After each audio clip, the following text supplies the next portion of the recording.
Maswerteng hapon po mga ka-STL. Narito na po ang resulta ng STL Bulacan para sa araw na to, second draw. May 3, 2025, araw ng Sabado.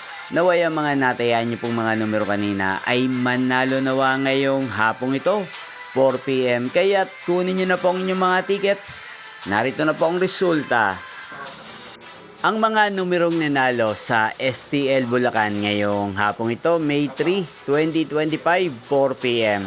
Second draw, result 8 at 19 in exact order. Sa lahat po ng tumaya kanina sa STL Bulacan para second draw ng 8 at 19, congrats po sa inyo, panalo po kayo. Again, 8 at 19 in exact order. At ngayong hapong ito sa STL Bulacan, natin pong i-shoutout si Kuya Samuel ng Bulacan na nanonood din po sa channel ito. Shoutout po sa inyo Kuya Samuel, sana po'y nasa mabuti kayong kalagayan. Sana iswertihin din ang mga numerong tinatayaan nyo sa STL Bulacan. At sa lahat po ng mga taga Bulacan dyan na lagi pong nanonood sa channel ito, especially sa aking mga subscribers, shoutout po sa inyo. Inyo pong napanood ang resulta ng STL Bulacan. Magkita-kita pong muli tayo mamayang 8 PM. Thank you for watching.